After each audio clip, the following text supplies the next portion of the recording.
అద్భుతమైన విషయాలు చెప్పావు నారద. నీ వల్ల తీర్థయాత్రలు ఎలా చేయాలో, ఆ తీర్థయాత్రల్లో ఏం చేస్తే లాభమో ఇవన్నీ విన్నాను. తప్పక మహాపాపముల నుంచి విముక్తి పొందడానికి మానవుడు చెయ్యవలసిన క్రియలు చెప్పమన్నట్ట. ఇవన్నీ నారదుడే చెప్తున్నాడు. ఎవరికి? అర్జునుడికి. మకర సంక్రమణం రోజున శివలింగాన్ని ఆవునేతితో అభిషేకిస్తే, దేనితో? ఆవునేతితో అభిషేకం చేసి, అది కొంచెం మనం తీర్థంగా తీసుకున్న ఆవు నెయ్యి, లేదా ఆవునేతితో అభిషేకం చేశాక ఆవు నెయ్యి బయటికి తీసేసి దానిని ప్రసాదం చేసుకుని తిన్నా అటువంటి వాడు కైలాసంలో ప్రమదగణంలో స్థానం సంపాదిస్తాడు. మళ్ళీ ఇంకోసారి చెబుతున్నాం. మకర సంక్రమణం రోజున, రేపు రాబోయే సంక్రాంతి రోజున శివలింగాన్ని ఆవునేతితో అభిషేకించండి. ఆ ఆవునేయి తీర్థంగా తీసుకోండి, లేదా ఆవునేతితో అప్పాలో పాయసమో చేసుకోండి. దాన్ని ప్రసాదంగా సేకరించండి. ఆ ఆవు నెయ్యి కొంత దానం చెయ్యండి. అటువంటి వాడు, ఈ అభిషేకం చేసిన వాడు, ప్రసాదం తిన్నవాడు, స్వీకరించినవాడు కైలాసంలో ప్రమథగణాల్లో చేరతట్టేకంగా. నందీశ్వరుడు, భృంగీశ్వరుడు, చండీశ్వరుడు వాళ్ళ స్థాయి కడతాడు. ఏ పదార్థాలతో శివుడికి అభిషేకం చేసినా చిట్ట చివరి ఏం చేయాలి? మళ్ళీ శుద్ధ జలంతో అభిషేకించాలి. తుడిచి శివలింగాన్ని ఏది ఆవునేతితో అభిషేకం అయ్యాక ఆ నెయ్యి తీసేశాక నీటితో కడిగి శుభ్రం చేసి అలంకరించి ఒక పుష్పం మాత్రం చివరిని పెట్టాలి.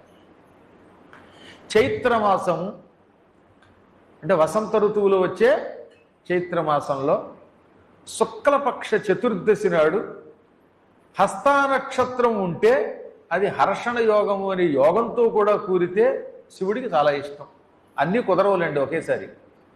కనీసం చైత్రమాసం శుక్లపక్ష చతుర్దశి అదృష్టం బాగుండి హస్తానక్షత్రం వచ్చిందా ఇంక తిరిగేలేదు. యోగాలు ఉన్నాయి కదా. పంచాంగం అంటే ఏమిటి? తిథి, వార, నక్షత్ర, యోగ, కరణములు. అందులో యోగాల్లో హర్షణము అని ఒక యోగం ఉంటుంది. ఆ యోగం ఉన్నప్పుడు శివుడికి డోలోత్సవం చేస్తే మార్కండేయుడి కంటే గొప్ప ఆయువు పొందుతాడు. ఎన్ని కల్పములు వచ్చినా వాడు నాశనం కాడు. డోలోత్సవం అంటే ఏమిటి? ఒక ఉయ్యాల్లో శివలింగాన్నో శివుడి ప్రతిమలో పెట్టి ఓపాలన్నమాట. శివపార్వతుల యొక్క ఉత్సవమూర్తులు శివలింగము ఒక ఉయ్యాల్లో పెట్టి ఆ ఉయ్యాలు ఓపాలి. ఆ ఉయ్యాల్లో తర్వాత మీరు ఒక్కకూడదు. ఆహా శివుడిని ఊపేశాం కాబట్టి ఉయ్యలలుగే నా మనసే అని మీరు అందులో ఓవడానికి లేదు. అందుకని పూర్వకాలంలో చిన్న చిన్న ఉయ్యలను పరమాత్ముడి కోసం చేసేవారు. డోలోత్సవాల్లో ఉన్నటువంటి ఆ ఉయ్యాల్లో ఊక్కోకూడదు. నేనే కృష్ణుడిని, నాకే తులాభారంతో తండి అని ఆ ఉయ్యాల్లో ఊగితే చివరి రోజుల్లో తిండి లేక తస్తారు, చెప్పులు వేసు తస్తారు. కాబట్టి ఎట్టి పరిస్థితుల్లో పరమాత్మని ఊరేగించినటువంటి రథంలో కానీ, పరమాత్మ కోసం ఏర్పాటు చేసిన ఉయ్యలల్లో కానీ మనం ఊగరాదు. ఈ డోలోత్సవం చాలా గొప్పది. ఏమేంటది?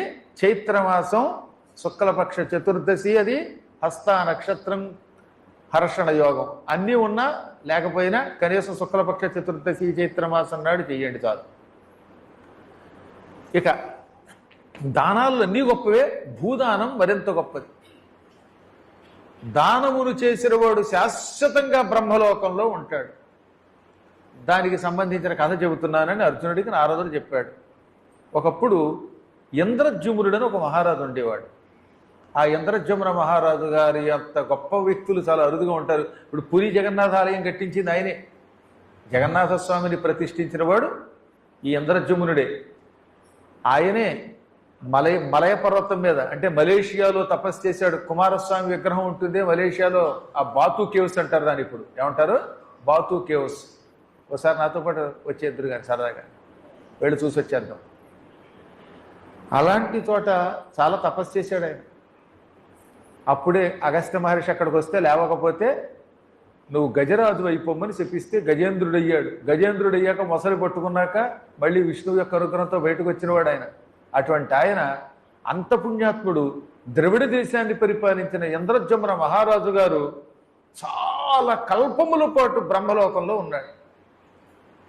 కొంతకాలం అయిన తర్వాత ఒక రోజున బ్రహ్మగారు ఆయన పిలిచి, నీ పుణ్యం పూర్తయిపోయింది, ఇక నువ్వు ఈ బ్రహ్మలోకంలో ఉండడానికి వెళ్ళలేదు, భూలోకానికి పో అన్నట్ట.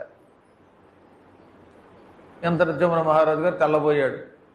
అదేంటండి, బ్రహ్మలోకానికి వస్తే పతనం ఉండదంటారు, నన్ను కూడా భూమి మీదకి పంపుతున్నావు ఏమిటంటే, ఏం చెబుతాను ఆయన, కాలప్రభావంతో నీ పుణ్యం కూడా క్షీణించిపోయింది, బ్యాంక్ బ్యాలెన్స్ అంతా క్రెడిట్ కార్డులో నాయన వాడేసావు నువ్వు, నీ పుణ్యం అనే క్రెడిట్ అయిపోయింది, ఇక డెబిట్లోకి వచ్చావు, కాబట్టి భూలోకానికి పో అన్నట్ట. అంతలాగా నా పుణ్యం అంతా వాడానా అంటే, ఓ పని చెయ్యి, భూలోకానికి వెళ్ళు. ఎవరైనా ఇంద్రజమున మహారాజు పుణ్యాత్ముడు ధర్మాత్ముడు దానం చేశాడు అని నీ పేరు భూలోకంలో తలుచుకుంటే తిరిగి నువ్వు బ్రహ్మలోకానికి వస్తావు, లేకపోతే నువ్వు బ్రహ్మలోకానికి రావు, భూలోకానికి పో అన్నట్టు. ఈ కథ వెనకాల ఒక అంతరార్థం ఉంది. నిజానికి బ్రహ్మలోకానికి వెళ్తే ఎవడు వెనక్కి తిరిగి రాడు, కానీ దాన మహిమ లోకానికి తెలియచేయటానికి బ్రహ్మగారు కల్పించిన ఒక లీల. అదే మనకి భారతంలో అయితే ఇంద్రుడని పేరు వస్తుంది. అక్కడ ఇంద్రుడు అంటే ఆ ఇంద్రుడని చెప్పకూడదు, అక్కడ ఇంద్రుడు కూడా బ్రహ్మే. ఒక్కొక్కప్పుడు స్వర్గాన్ని సత్యలోకంతో వైకుంఠంతో పోలుస్తారు. ఇప్పుడు రాముడు స్వర్గలోకానికి వెళ్ళిపోయాడు పరిపాలన అయ్యాకంటే అర్థం ఏంటండి, ఈ ఇంద్రుడు బోడి స్వర్గం అని కాదు, ఆయన సత్యలోకానికి వెళ్ళాడని అర్థం, వైకుంఠానికి వెళ్ళాడని అర్థం. సరే అలాగేనని ఇంద్రజమున మహారాజు గారు బ్రహ్మ దగ్గర సెలవు తీసుకుని భూలోకానికి వచ్చాడు. భూలోకంలో ఆయన పేరు ఎవరైనా గుర్తుపెట్టుకుంటే నువ్వు గొప్ప దాతవి అని వాడు సర్టిఫికెట్ ఇస్తే అప్పుడు ఈయన మళ్ళీ తిరిగి బ్రహ్మలోకానికి వెళ్ళొచ్చట, ఇవ్వకపోతే ఇక భూలోకంలో ఉండిపోతాట. ముందుగా ఆయన కాంపిల్యపురం వెళ్ళాడు. కాంపిల్యం అంటే అది ఇప్పుడు ప్రస్తుతం పాకిస్తాన్లో వెళ్ళిపోయిందిలేండి. పంజాబు, తూర్పు పంజాబు పశ్చిమ పంజాబు అని రెండుగా విడగొట్టేశారు కదా, తూర్పు పంజాబు పాకిస్తాన్లోకి వెళ్ళిపోయింది. కానీ పూర్వం అదంతా పాంచాల దేశం, అదే పాంచాలమే పంజాబ్. కాంపిల్యపురం దానికి ఒకప్పుడు రాజధాని, ద్రుపదుడు పరిపాలించింది కాంపిల్యమే. కాంపిల్యపురాధీశుడు. గుణనిధి కథ కూడా చెప్పానే మీకు కాశీఖండంలో, అది కాంపిల్యపురమే. అన్నీ పోయి ప్రపంచానికి శుభం కలిగే రోజుల్లో మన దురదృష్టవశాత్తు మొదటి ప్రధానిగా ఓ పనికిమాలినవాడిని అంటగట్టారు. ఈ కాంపిల్యపురానికి వచ్చి అక్కడ 7 కల్పములు జీవించి ఉన్న మహర్షి మార్కండేయ మహర్షి అని తెలుసు కనుక ఆయన దగ్గరికి వెళ్ళాడు. ఈ ప్రపంచంలో అందరికంటే గొప్ప ఆయువు ఉన్నవాడు ఎవరు? మార్కండేయుడు.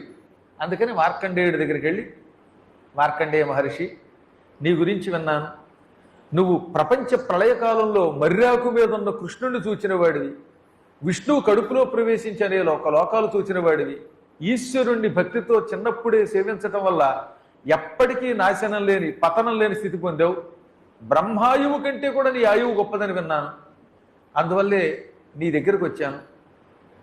ఇంద్రజుమ్నుడనే రాజుగారి పేరు ఎప్పుడైనా విన్నావా అని అడిగితే నేను వినలేదండి అన్నట్టు. ఎందుకంటే ఈయనకంటే ఇంకా పాతవాడు కదా, మరి ఇంద్రజుమ్నుడు మార్కండేయుడి కంటే పాతవాడు. ఆ కాలంలో మార్కండేయుడు లేడు, 7 కల్పములు మాత్రమే జీవించాడు అప్పటికి మార్కండేయుడు. ఈయన కొన్ని వందల కల్పాల క్రితం వాడు. అందువల్ల నేను ఎరగనండి, ఐ డోంట్ నో అబౌట్ ఇంద్రజమున అండ్ హిజ్ దానం అన్నాడు. అయితే ఇంకెందుకు నా బతుకు, నేను అగ్నిలో దూకి చచ్చిపోతాను అన్నట్టు. ఆయన బ్రహ్మలోకం నుంచి భూలోకానికి వచ్చాడు కనుక ఈయనకు కూడా చచ్చే అధికారం వచ్చిందిలేండి, అందుకని అగ్నిలో దూకి చచ్చిపోతాడు. కానీ అప్పుడు ఆయన నవ్వి, ఎందుకయ్యా తొందరపడి చచ్చిపోవటం, ఎప్పుడన్నా మనం కష్టం వస్తే చచ్చిపోయి ఏం సాధిస్తాం, వాడు గుర్తుపెట్టుకోవాలి. ఏతి జీవంతం ఆనందం నరం వర్ష శతాదపి అంటే జీవించి ఉన్నవాడు 100 సంవత్సరముల తర్వాత అయినా సుఖం పొందుతాడు, చచ్చి సాధించేది లేదు, చస్తే నరకానికి పోతావు అన్నట్టు. చావకి ఏం చేయనండి, పరమ దుఃఖం పొందాను నేను. ఇప్పుడు నేను ఎంతో కష్టపడి ఎన్నో ఆలయాలు కట్టించి ఎన్నో దాన ధర్మములు చేసినా నా పేరు నువ్వు కూడా వినకపోతే ఇంకా నా పేరు విన్నవాడు ఎవడుంటాడు, నన్ను పొగిడేవాడు ఎవడుంటాడంటే, నాయన కంగారు పడకు, నాకు మిత్రుడు ఉన్నాడు, వాడు కొంగ రూపంలో ఉంటాడు, అతని పేరు నాడీజంఘుడు. మహాభారతంలో శాంతి పర్వంలో ఈ నాడీజంఘుడి కథ వస్తుందండోయ్, గుర్తుపెట్టుకోండి, చాలా గొప్ప కొంగ ఆయన. ఆ నాడీజంఘుడు నాకంటే గొప్పవాడు, చాలా పెద్దవాడు. అతడు హిమాలయ పర్వతాల్లో ప్రస్తుతం ఉన్నాడు. అక్కడికి వెడితే నీ అదృష్టం బాగుంటే అతడు నీ గురించి విని నీ దాన ధర్మాల గురించి పొగిడితే నువ్వు బ్రహ్మలోకానికి వెళ్ళొచ్చు అన్నట్ట. అమ్మయ్య, అక్కడికి ఎలా వెళ్ళాలి అంటే నేనే తీసుకెళ్ళాలి అనుకుంటున్నారు, కానీ నేను రాలేను ఇప్పుడు ప్రస్తుతం, ఎందుకంటే నేను ప్రస్తుతం ఒక గుటికి వేసుకున్నాను అన్నాడు ఆయన. సాధారణంగా అయితే హిమాలయ పర్వతంలో నాడీజంగుడు ఉన్నాడు, అక్కడికి నేను తీసుకెళ్తానని తీసుకెళ్లేవాడే మార్కండేయుడు. కానీ ఈ పూట తీసుకెళ్ళడానికి వీలు లేకుండా ఆయన కొంచెం అనారోగ్యంగా ఉన్నట్టండి. ఏమిటి అనారోగ్యం తెలిసిన? మార్కండేయుడు చాలా గొప్ప ఆయువు పొందాడు. ఈ ఆయువు వల్ల ఏమవుతుంది ఆయనకి? 1000 ఏళ్లకో ఒక్కొక్కప్పుడు 100 ఏళ్లకో ఆయన శరీరం కూడా మనలాగే ముసలితనంలోకి వచ్చేస్తుంది. 1000 ఏళ్ళకి ఆయనకు ఒక్కొక్కసారి ఒకే సందర్భాన్ని బట్టి కొన్నేళ్ల తర్వాత ఆయన హఠాత్తుగా ముసలాడైపోతాట. ఆ ముసలాడైపోయిన వెంటనే అడవిలో దొరికే కొన్ని మూలికలు దగ్గరికి తీసుకుని ఆ మూలికల్ని నలిపి ఓ చిన్న గుటిక తయారు చేస్తాడు. గుటిక అంటే ఏంటనమాట? ట్యాబ్లెట్ అనమాట. మనం వీటిని క్యాప్సిల్, ఇంగ్లీష్లో చెప్పాలంటే క్యాప్సిల్ అనమాట. ఒక క్యాప్సిల్ తయారు చేస్తాడు. ఈ గుటికని మింగుతాట. మింగితే ఏమవుతున్నానికి కొద్ది రోజుల పాటు శరీరం అంతా మంట పుట్టేస్తుంది. అదొక రసాయన చర్య లోపల జరుగుతుంది. ఈ రసాయన చర్య వల్ల ఒళ్ళంతా మంటలు పుట్టి కడుపులో కొంత మంట వస్తుంది. కానీ మరీ భయంకరమైన మంట ఏం కాదు. ఈ మంట తర్వాత ఏమవుతుందన్నమాట, ఈ చర్మం అంతా ఊడిపోయి జుట్టంతా ఊడిపోతుంది. పాము కుబుసం విడిచినట్టుగా చర్మం విడిచిపెట్టేస్తాడు. మళ్ళీ టక్కన కుర్రాడైపోతాడు. నాలాగా 16 ఏళ్ళ బాలకుమారుడు అయిపోతాడు. మళ్ళీ 1000 ఏళ్ల దాకా నవ్వు యవ్వనంతో ఉంటాడు. ఓ 1000 ఏళ్ళు అయ్యాక హఠాత్తుగా మళ్ళీ ఏమవుతుందన్నమాట, మళ్ళీ ముసలాడైపోతాడు. కాబట్టి ప్రతి 1000 ఏళ్ళకి ఒకసారి ఓ వారం 10 రోజులు ఓ ట్యాబ్లెట్ వేసుకుని మళ్ళీ శరీరాన్ని మార్చుకోవాలి. ఆయువు ఉంటుంది, కానీ శరీరం కూడా యువకుడిగా ఉంటే కదా సుఖం. మీకు ఇప్పుడు 1000 ఏళ్ళు ఆయువు ఇచ్చానుకోండి, 1000 ఏళ్ళు ముసలాళ్ళు అయిపోయి పళ్ళు ఊడిపోయి కదలలేక ఎందుకు వచ్చిందిరా బాబు అని బతికితే ఆ బతుకు కంటే పోతే బాగుండు అనిపిస్తలేదా? కాబట్టి ఆయువు ఉండడమే కాదు, కుర్రవాడిలా చురుగ్గా ఉండాలంటే శివుడు ఏం చేశాడనమాట, ఈయనకి ఒక గుటికనిచ్చాడు. ఆ మూలికలు ఎక్కడున్నాయో తెలుసుకోవడానికి ట్రై చేశాను ఈ మధ్య. నేను దొరికితే నేనే వేసేసుకుంటాను, ముందు తర్వాత మీకు ఇస్తాను. ముందు నేను బతికితే కదా మీకు ఇవ్వడం. కానీ దొరకట్లేదు, ఆ మార్కండేయుడు దొరకట్లేదు. ఆయన్ని పట్టుకున్నానా, తొందరగా పట్టుకోవాలని కోరుకుంటే ఇక మీ జాతకం మారిపోయినట్టే. ముందు నా జాతకం మారితేను. కాబట్టి ఆ గుటికలు తయారు చేసేటటువంటి మూలికలు ఉన్నాయి అడవిలో, ఎలా ఉన్నాయో తెలియదు అనమాట. అవి కేవలం మార్కండేయుడికి మాత్రమే తెలుసు. ఆ మార్కండేయుడు అప్పుడప్పుడు వేసుకుంటాడు. ఇప్పుడు ఆ గుటికి వేసుకున్నాడు. వేసుకోవటం వల్ల ఏమవుతుంది, దానికి కొంచెం కడుపు మంట, చర్మం ఓడడం, కొంచెం కదలలేని స్థితిలో ఉన్నట్ట. అందుకని ప్రస్తుతం నేను ఒక వారం రోజుల్లో కదలలేనయ్యా అంటే, నువ్వు కదలలేకపోతే నేను దగ్గరుండి తీసుకెళ్తాను. నీకు కొంచెం కదలడానికే కదా బాధ. వాహనం ఏర్పాటు చేస్తాను, వాహనం ఎక్కిరా అన్నట్ట. ఏది వాహనం అన్నాడు ఆయన. ఈయన గుర్రంగా మారిపోయాడండి. గుర్రంగా మారిపోయి వీపు మీద ఎక్కంటే ఎక్కాడు పాపం. ఎక్కి ఆయనతో కలిసి హిమాలయ పర్వతం దగ్గర నాడీ జంగుని దగ్గరికి వెళ్ళారు. ఎవరు? మార్కండేయుడును గుర్రం రూపంలో ఉన్న ఇంద్రజమునుడు. హిమాచలం ప్రతి ప్రీతౌ నాడీ జంఘాలయం ప్రతి. హిమాలయ పర్వత ప్రాంతంలో ఉన్న నాడీ జంగుడు అనే కొంగ దగ్గరికి వెళ్ళారు. వెళ్ళాక గుర్రం పెంచి ఆయన దిగాడు. గుర్రం కాస్త ఇంద్రజమునుడు అయిపోయాడు అనుకోండి.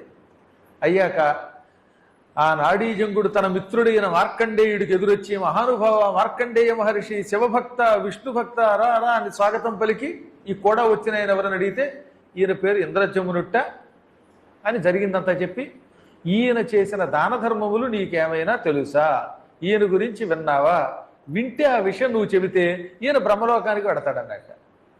బే నాకు తెలియదండి, నువ్వు 7 కల్పములు బతికావు, నేను 14 కల్పములు బతికిన వాడిని. అంటే ఈయనకంటే రెట్టింపు బతికి అట్టప్పటికి 14 కల్పములుగా జీవించిన నేను కూడా